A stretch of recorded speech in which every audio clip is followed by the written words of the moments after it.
Here's the word we believe in most. It's called potential. Say potential. No. Say it like you're inspired. Say potential. I have always hated that word. Hated it. Since I've been a little kid, I've hated the word potential, and I'm going to tell you why. It was used against me once. In 6th grade, I had a dream teacher, and you all have had dream teachers, so just conjure up yours in your head when I talk about mine.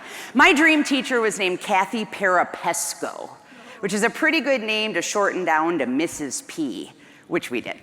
Mrs. P was about the best teacher I ever had, and I've been with over 1 million educators in this country in the last 24 years, and she's still top 10 for me. Now, she wasn't my favorite teacher in the world because she was so good at content. Because to be honest, I can't remember a single thing I did in 6th grade. Not one thing. She was really good at something we don't talk a lot about in our industry, but we need to.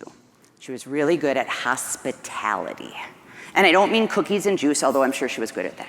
She was incredibly good at creating a culture in her classroom where immediately as you walked in as an 11 or 12-year-old, you knew that you mattered. She made that happen, not just for me, for every kid in the room. You always felt like you mattered.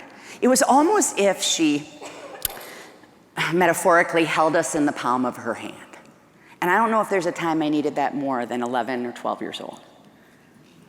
Loved her. And one day she betrayed me. It happened at this slaughterhouse event called Parent-Teacher Conferences. Are you familiar with this as a process? I heard it goes on to this day.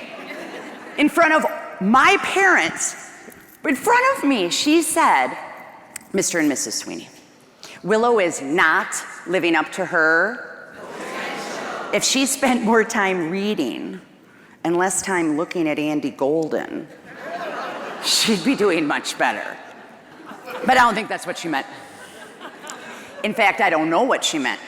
Because I was a 12-year-old kid without a fully functioning prefrontal cortex. And my dream teacher just said to me in front of my parents what I heard as, Willow is not good enough. Because how do you hear that word potential in this country and not just assume it means you're not good enough? We don't use it in a positive way. Nobody has ever looked you in the face, or me, or any of us, and said this, well, Nelson, aren't you living up to your potential? Nobody talks like that. Nobody goes, hey, Nell, way to go on the living up to your potential. Nobody talks like that. If you ever get to say any of these phrases at your job, I'm good at this. I make a real difference here. This is my place.